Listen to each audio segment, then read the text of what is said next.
골로새서 3장 12절부터 17절까지 말씀을 우리 같이 한 목소리로 합독합니다.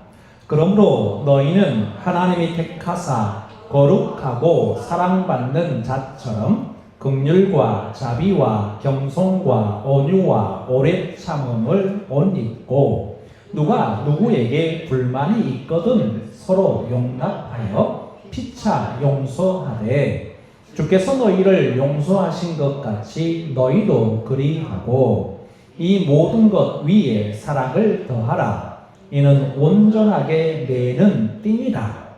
그리스도의 평강이 너희 마음을 주장하게 하라.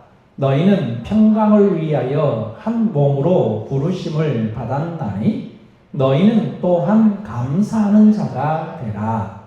그리스도의 말씀이 너희 속에 풍성히 거하여 모든 지혜로 피차 가르치며 권면하고 시와 찬송과 신령한 노래를 부르며 감사하는 마음으로 하나님을 찬양하고 또 무엇을 하든지 말에나 일에나 다 주 예수의 이름으로 하고 그를 힘입어 하나님 아버지께 감사하라.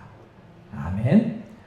자, 오늘 말씀은 여러 가지가 있지만 은혜의 통로, 은혜의 통로는 감사다라는 것이 큰 요지입니다. 그래서 그 감사의 모습이 어떤 모습으로 사도 바울이 골로새 교인들에게 이야기를 하고 있는지 한번 생각해 보고자 해요. 왜냐하면 현대인들은 잃어버린 것들이 많이 있습니다.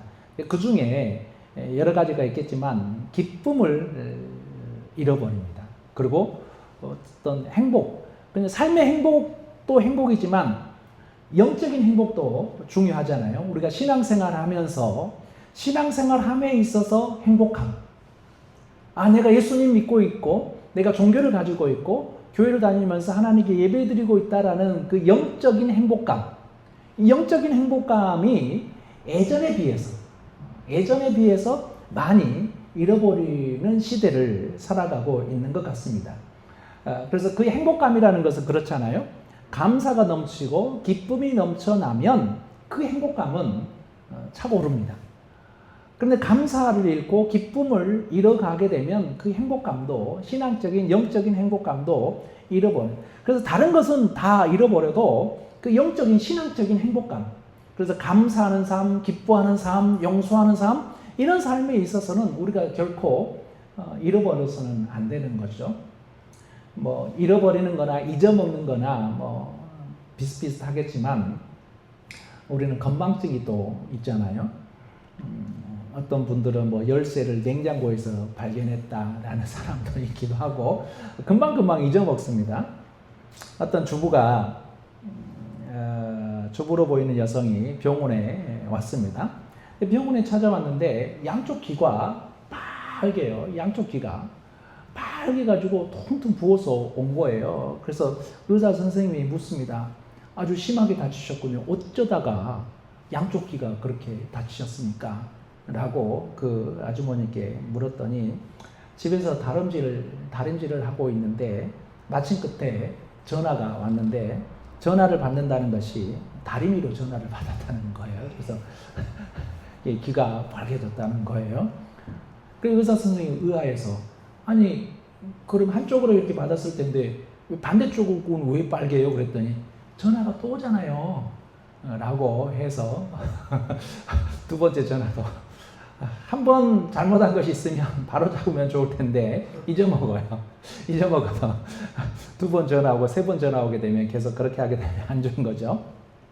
우리는 잊어먹는 인간이 망각의 동물이라고 하지만 절대 잊어먹으면 안 되는 것이 분명하게 있어요. 우리는 절대 잊어먹으면 안 되는 것을 우리는 은혜라고 생각하는데 은혜는 돌에 새겨야 돼요. 원수는 물에 새겨야 돼요. 근데 세상 사람들은 원수는 돌에 새기고 은혜는 물에다 새기다 보니까 물에다가 아무리 새겨본들 그게 남아요? 아무것도 없어지지. 이 돌에다가 한번 새기게 되면 저희 누님 집에 가게 되면 이런 하얀 돌이에요. 강대상 같은 이 하얀 돌인데 믿음, 소망, 사랑, 믿음, 소망, 사랑 이렇게 한글로 정자로 제일 위에 십자가 낸 게 제가 저희 누나 집을 다닌 지 제가 청년 때 고등학교를 졸업하고 처음으로 인천에 올라왔더니 그때 벽에가 이 하얀 돌에다가 검정 글씨로 믿음, 소망, 사랑 이게 써져 있는 거예요. 그러면서 누나가 자랑하는 거예요. 이거 매형이 직접 돌을 깎아가지고 이 돌 위에다가 저녁에 와가지고 막 새겨가지고 멍 집어넣어가지고 글씨를 쓴 거다라고 저희 누님이 자랑하더라고요.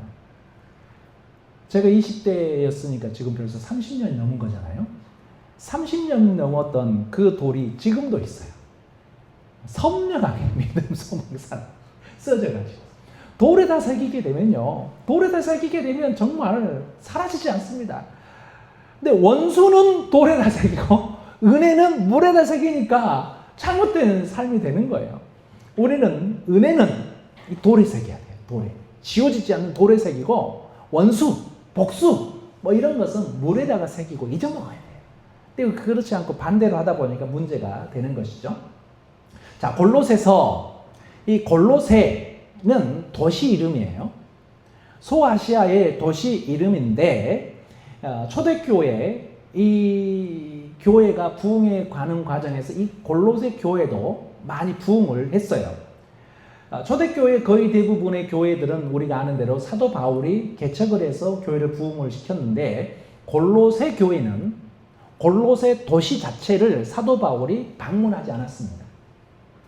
가고 싶은 마음은 있었지만 기회가 주어지지 않았습니다. 그런데 사도 바울의 제자였던 두란네 소원에서 제자들을 많이 키우고 그랬잖아요. 이 에바브로라는 사람이 있었는데 이 에바브로가 골로새에 가서 복음을 증거해서 교회를 세우고 교회가 부흥하기 시작한 거예요. 그런데 이 에바브로가 사도 바울에게 스승이죠. 선생님 큰일 났습니다. 우리 교회에 이단 사상이 들어와가지고 우리 교인들이 엉망이 됐습니다. 이단 사상이 들어와가지고 우리 교인들 신앙생활을 열심히 하고 있던 사람들이 그 이단 사상에 빠져서 그쪽으로 점점 넘어가는 사람이 많습니다. 이거 어떻게 하면 좋을까요? 라고 여쭈는 거예요. 근데 하필이면 그때 사도 바울은 복음을 증거하다가 감옥에 갇혀있는 상태. 감옥에 갇혀있다 보니까 가고 싶어도 갈 수가 없잖아요. 그래서 사도 바울이 감옥에서 편지를 쓴 책이 바로 골로새서예요. 그래서 사도 바울이 감옥에서 골로새 교인들에게 보낸 편지, 이게 바로 이 골로새서로 되어 있습니다. 그래서 이단 사상에 빠져서 하나님이 아닌 다른 쪽으로 가려고 하는 사람들에게 권면의 말씀, 당신들 그 길 아니에요 라는 그런 권면의 말씀을 하는데, 그리스도인으로서 갖추어야 할 바람직한 삶의 원리, 이것을 이야기를 하고 있습니다. 그래서 그 삶의 원리가 뭐냐 하게 되면 주돈 이야기가 가장 큰 주제가 바로 17절 말씀입니다. 17절 같이 한번 읽어볼까요? 17절 시작. 또 무엇을 하든지 말에나 일에나 다 주 예수의 이름으로 하고 그를 힘입어 하나님 아버지께 감사하라. 이 말씀에서 다 주 예수의 이름으로 하고, 이 말씀입니다. 이는 그리스도인의 삶 전체에서 나타나야 하는 그리스도의 주권입니다. 즉 그리스도인의 행동 양식뿐만 아니라 이렇게 예수 그리스도가 기초가 되는 삶, 이게 가장 강력한 표현이 바로 하나님 아버지의 은혜에 대한 감사를 이야기하고 있습니다. 그래서 18절 이하에는 우리의 삶의 모습은 이런 모습으로 드러나야 됩니다 라고 쭉 이야기를 하는데, 우리가 읽질 않았는데 24절 말씀에 보니까 이는 기업의 상을 주께 받을 줄 아나니 너희는 주 그리스도를 섬기느니라 라고 이야기를 하고 있습니다. 무슨 일을 하든지 다 주께 하듯 하라 라고 강조하고 있는 것입니다. 그래서 오늘 본문 말씀에서는 그리스도인으로서의 나타나는 특별한 정서, 그게 뭐냐? 바로 감사라는 것입니다. 요즘에는 이 감사가 많이 사라진 듯한데 성경에는 끊임없이 감사를 이야기하고 있습니다. 감사를 이야기하고 있습니다. 그래서 시편에 보게 되면 감사로 하나님께 제사를 드리며 감사로 하나님께 나아가며 이런 찬양이 참으로 많이 있습니다.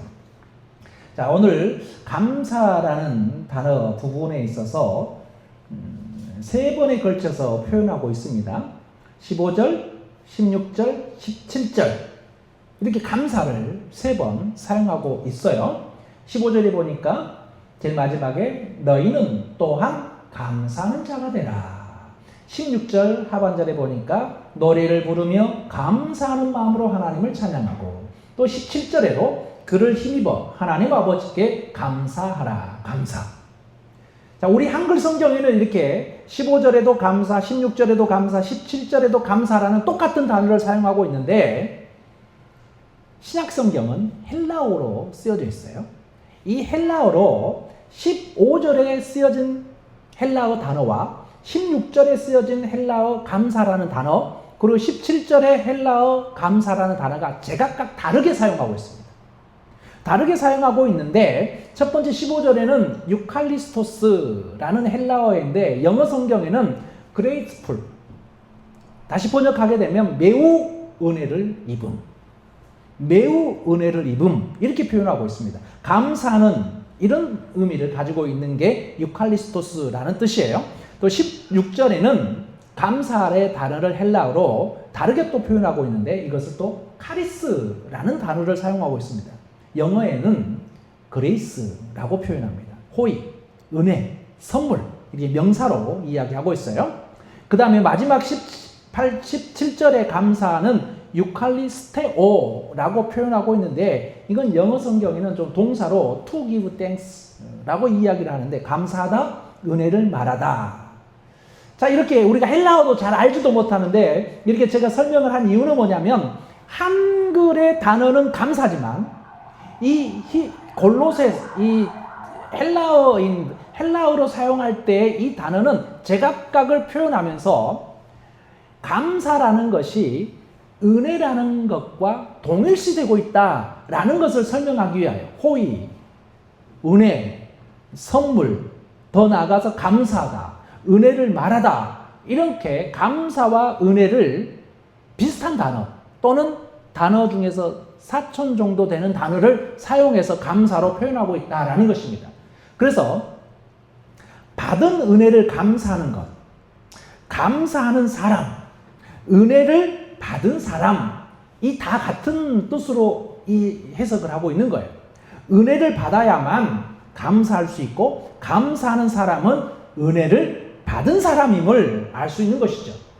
그러므로 감사는 성숙한 그리스도인임을 가늠할 수 있는 잣대가 되는 것입니다. 왜냐하면 넘치는 감사는 받은 은혜를 은혜로 안다는 표현이기 때문에. 그래서 골로새서를 통하여서 사도 바울은 고린도 교인들을 향하여서 골로새 교인들을 향하여서 이단 사상에 빠지지 말고 그리스도인의 생활 양식 즉 모든 것을 주께 하듯 하고 그리고 주께 받은 바 그 받은 것들에 대해 감사하는 삶을 사십시오 라고 이야기를 하는 것입니다. 우리가 찬양했잖아요. 은혜라는 찬양했는데 내가 누려왔던 모든 것들 당연한 것이 하나도 없다라는 것입니다. 아침에 해가 뜨고 또 봄에는 꽃이 피고 가을에는 열매를 맺는 이 모든 것들이 당연한 것이었고 내가 이 자리에서 하나님께 예배하는 것도 당연한 것이었고 이 모든 것들이 하나님의 은혜였음을 고백하는 이 찬양을 우리가 불렀잖아요. 그래서 우리가 숨쉬고 있는 것, 우리가 하나님께 예배드리고 있는 이 순간 사람이 많이 모였든지 단 한 명이 모여서 하나님께 예배를 드리든지 그건 중요하지 않습니다. 우리의 마음의 정서가 지금 내가 처해 있는 이 현장, 이 자리에서 내가 감사의 마음이 있느냐 없느냐라는 것이 신앙인의 기본이 되고 기초가 되어야 된다. 그래서 감사가 있는 사람들은 은혜가 있고 은혜를 받은 사람들은 또 감사를 하고 그래서 감사와 은혜는 계속해서 같이 움직이는 거예요. 목사님 은혜 받았습니다 라고 표현하는 경우도 있잖아요. 그러나 그 은혜 속에는 또 감사가 있는 거예요. 그 모든 것들이 하나님의 은혜를 받는 사람들은 감사가 넘쳐나는 그런 모습으로 나아가는 것입니다. 이런 넘치는 감사의 출처는 바로 하나님의 은혜라는 것입니다. 즉 하나님께서 베푸신 풍성한 은혜로 말미암아 감사도 넘치게 되는 것입니다. 이런 것을 우리의 삶을 통해서 그대로 드러나면 나타나야 되는데, 그러면 감사하는 생활, 내 감사가 넘쳤어요. 그럼 감사하는 생활도 있어야 될 거 아니에요. 내가 하나님의 은혜를 받았어요. 하나님의 은혜를 받았으니까 내가 감사해요. 그럼 감사하는 사람들의 모습도 있어야 될 거 아니에요. 입으로만 감사합니까? 입으로만 감사하면 안 되는 거예요. 그래서 감사하는 사람들의 모습은 이러해야 됩니다 라고 계속해서 이야기를 하는 것입니다.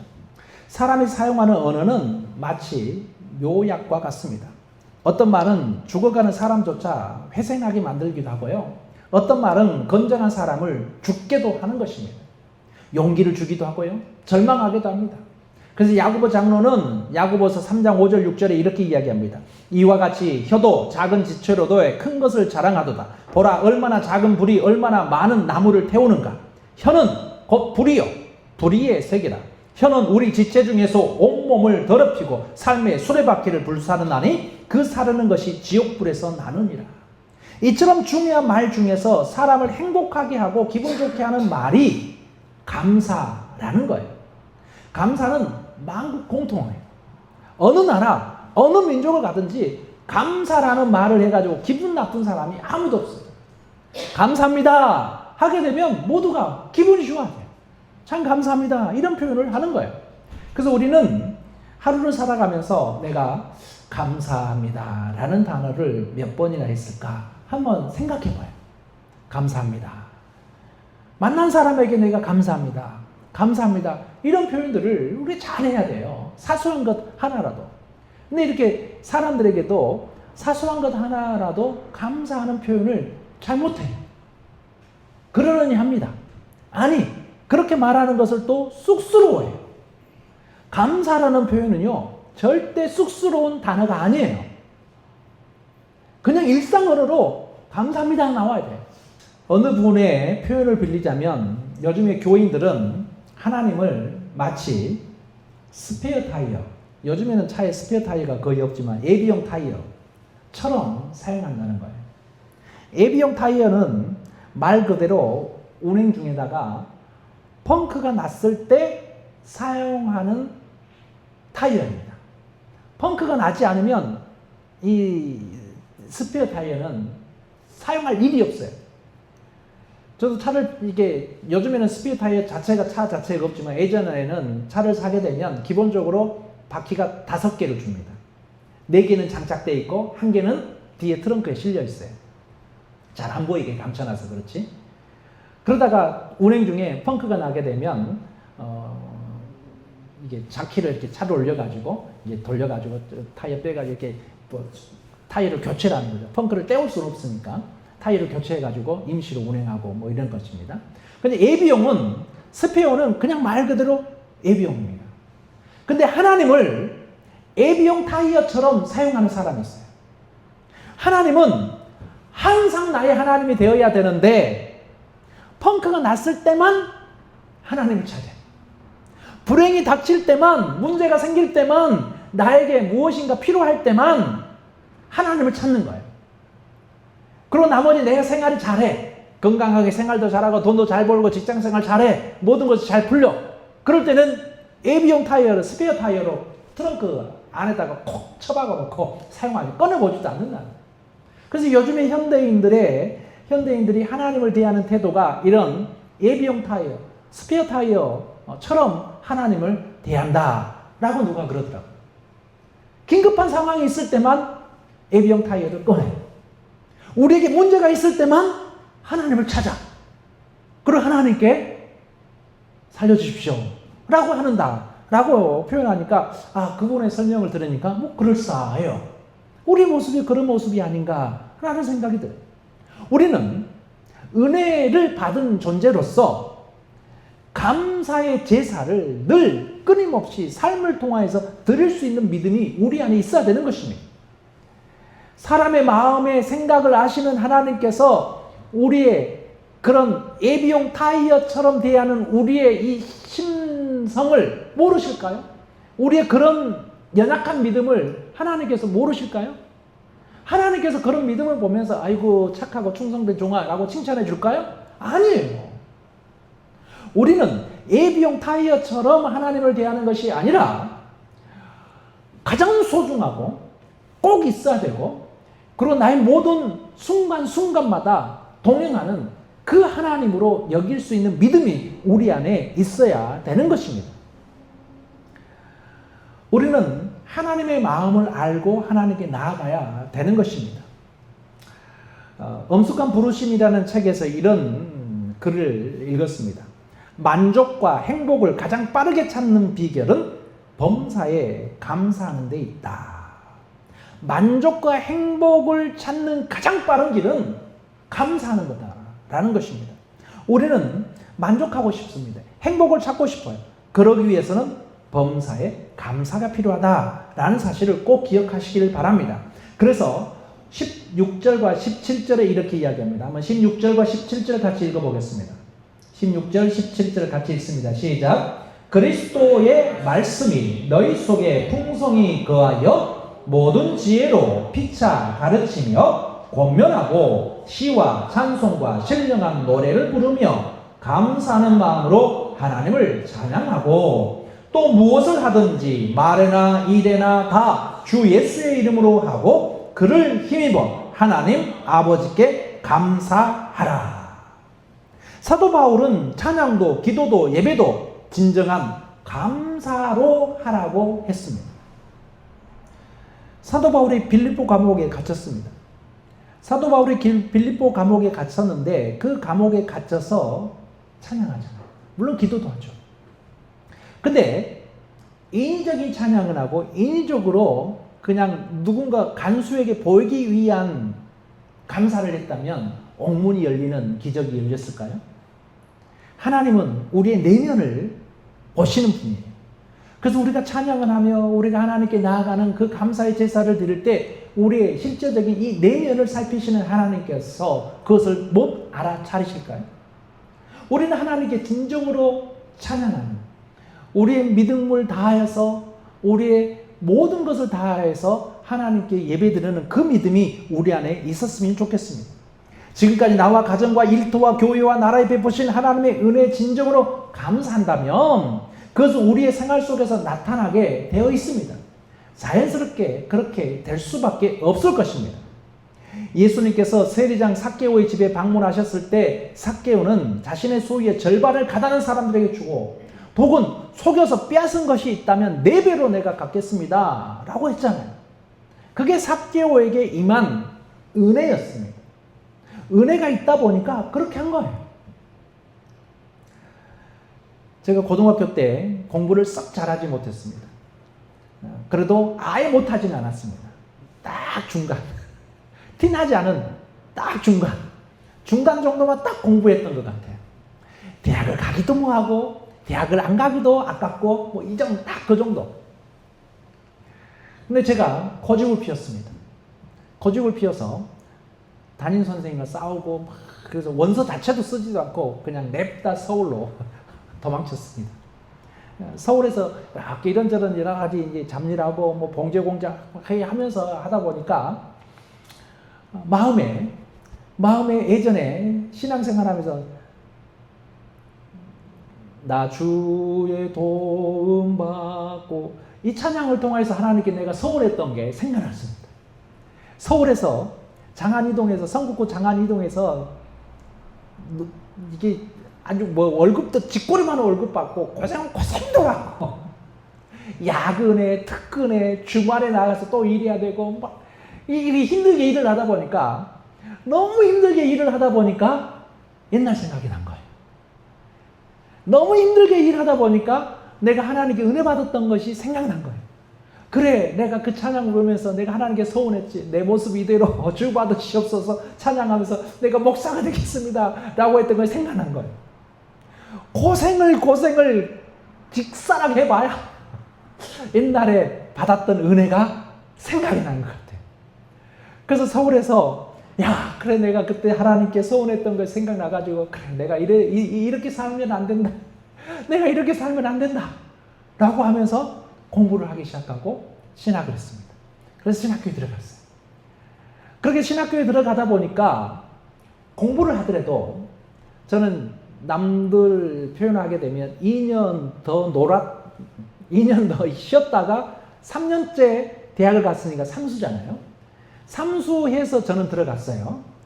그리고 또 고생을 해가지고 과거의 은혜를 깨달아서 회개하는 마음으로 내가 하나님께 소원했던 걸 생각해서 이제야 내가 하나님께 소원을 갚습니다 하면서 신학교에 들어갔으니까 그 마음으로 공부하는 것과 고등학교 막 졸업해가지고 아버지가 넌 신학교 나가 임마 해가지고 아버지가 목사인 아들들 그런 친구들이 제 동기들이었어요. 제 동기들인데 걔네들은 신학생인지 일반 대학생인지 아니 안 믿는 애들인지 구별이 안 돼. 신학생인데도 불구하고 저는 그 걔네들이 볼 때마다 아이고 저것들 왜 신학교로 온 거야? 라는 생각이 든 거예요. 이거 저것들이 목사가 될까? 라는 생각이 든 거예요. 저는 고생해가지고 이대로 살아서는 안 되겠다 라는 마음으로 회개하는 마음으로 나 이제 죽게 돌아갑니다 하는 마음으로 신학교를 갔기 때문에 공부하는 시간이 부족해요. 새벽에 예배 나와가지고 그때부터 도서관에 가서 도서관 자리 잡고 9시에 수업 시작할 때까지 도서관에서 공부하고 그리고 9시 시작하게 되면 도서관에 자리 쫙 맞춰놓고 9시부터 12시까지 수업 들어가고 또 점심 먹고 나와서 점심 기숙사 식당에서 밥을 먹고 또 오후 수업 들어가고 오후 수업 끝나게 되면 4시나 5시에 또 도서관을 가가지고 도서관 자리를 잡아 또 공부하고 그래서 제 별명이 저는 어디 있어? 병철이 어디 있어? 하게 되면 걔 도서관 있잖아. 누구나 다 그렇게 이야기했습니다. 저를 찾으려면 무조건 도서관에 있어. 저를 아는 사람이든지 모르는 사람이든지 유전도사 어디 갔어? 도서관에 있잖아요. 이렇게 했어요. 그렇게 삶을 신학교 4학년, 신대원 3년 그렇게 보냈습니다. 왜냐하면 한 번 고생하고 한 번 하나님의 소원을 뿌리치고 도망갔던 요나처럼 한 번 도망가 보니까 그 도망가서 하나님께 받은 은혜가 이렇게 컸는데 라고 후회하고 돌아오니까 공부를 하더라도 그냥 공부하게 되는 게 아니에요. 그냥 시간을 보내는 것이 아니에요. 성경을 읽더라도 말씀을 증거하더라도 아동부 사역을 하더라도 중고등부 사역을 하고 찬양 인도를 하더라도 그냥 하는 게 아니에요. 그래 내가 한번 도망쳐 보니까 이건 아니더라. 돌아와 보니까 내 삶이 소중하고 하나님께 나에게 이 시간을 주셨구나 라는 것에 대한 소중함을 깨닫게 되는 거예요. 은혜를 아는 순간 매 순간 감사가 넘칩니다. 매 순간 내가 은혜를 받게 되니까 그 은혜로 인하여서 감사가 되고 감사하다 보니까 내가 하는 모든 것들이 죽게 하듯 하라. 그래서 우리의 은혜 통로는 감사입니다. 그래서 오늘 본문 말씀에도 17절에 또 무엇을 하든지 말에나 일에나 다 주 예수의 이름으로 하고 그를 힘입어 하나님 아버지께 감사하라. 이게 바로 우리 은혜의 통로가 된다라는 사실을 꼭 기억하시기를 바랍니다. 이처럼 감사하는 생활이란 내 삶에 역사하시는 하나님의 은혜를 생각하면서 다른 사람들에게 내가 받은 은혜를 나눠주는 것입니다. 감사는 하나님께서 내게 베푸신 은혜를 기억하여 높이며 찬양하는 행위입니다. 우리의 삶을 변화시키는 능력이며 은혜의 통로입니다. 진정한 감사의 삶을 통하여 하나님의 은혜를 넘치도록 경험하는 우리 선한목자교회 모든 성도들 되시기를 간절히 축원합니다. 기도하겠습니다. 전능하신 하나님, 하나님께서 우리에게 은혜를 베푸신 줄 믿습니다. 그 은혜로 인하여서 이 시간 하나님께 예배드리는 자가 되었습니다. 그렇다면 우리 모든 삶이 감사로 통해야 될 줄로 믿습니다. 감사의 삶이 감사의 제사다. 감사의 찬양이 하나님께 늘 울려 펴지게 하여 주옵소서. 그래서 하나님만 홀로 영광 받아주시는 우리의 모든 삶이 되게 하여 주옵소서. 예수 그리스도의 이름으로 기도드렸사옵나이다. 아멘. 지금은 우리 주 예수 그리스도의 은혜와 하나님의 사랑과 성령의 교통 감화하신 은혜가 이 시간도 은혜에 감격하며 늘 감사의 삶으로 살아가기로 다시 한번 마음에 다짐하는 우리 선한목자교회 모든 성도들 머리 위에 저들의 가정과 사업도 위에 지금으로부터 영원히 함께하여 주시기를 간절히 죽어나옵나이다.